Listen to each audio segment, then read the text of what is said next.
बड़ घोषणा कले मोदी सरकार गैस सिलेंडर थिले मिलिबो आपण मानकू गैस सिलेंडर आगामी 9 मास पर्यंत यह आपण मानकू एलपीजी सिलेंडर मिलिबो। केंद्र में क्रमागत तृतीय थर पर प्रधानमंत्री भावे शपथ ग्रहण करने पर मोदी सरकार एबे बड़ निष्पत्ति नहीं गैस सिलेंडर को नहीं। जदि आपण पाखे गैस सिलेंडर अच्छी ताहले वीडियो शेष पर्यंत देखिले जानी पारिबे एवं गैस सिलेंडर फ्री रे मिलिबो कि नहीं आपण माने जानतु गैस सिलेंडर केउ मानकू मिलिबो यह आपण माने जानी पारिबे।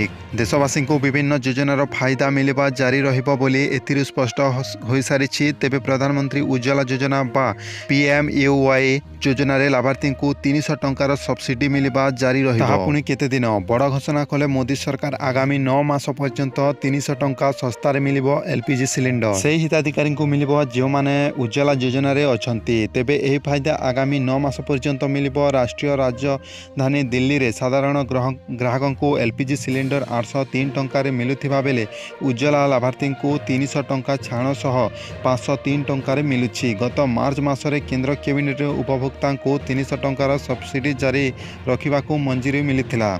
यह योजना लाभार्थी को यह सब्सिडी 2025 मसीहा मार्च 31 तारीख पर्यंत फायदा मिलवा जारी रहिबो। वर्तमान जून मास चलिथिबा बेले आगामी 9 मास पर्यंत लाभार्थी माने एहार फायदा उठाई पारिबे। यह जनापड़ी जे 2016 मसीह केंद्र सरकार यह योजनार शुभारंभ करथिले। यह योजनार लाभार्थी को आर्थिक वर्ष 2024-25 अवसर रे एक वर्ष मध्य 12टी सिलिंडर दि जाइथिला।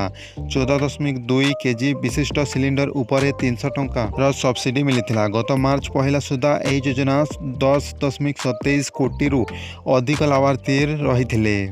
तेणु 2024-25 केंद्र सरकार मोट 12,000 कोटी टंका खर्च बहन करेंगे। यही सब्सिडी 300 टंका मिलिबो सीधासल बैंक लाभार्थी बैंक अकाउंट रे जमा हेबो। तेबे एही थिला बड़ घोषणा जहाँकि गैस सिलेंडर को नहीं आसीथिला उज्ज्वला योजनार एक भल खबर। एवं ए भिडियोटी को शेयर करंतु एवं चैनल टी को नुआ आसीथिले गोटे सब्सक्राइब करके वीडियो को लाइक करंतु।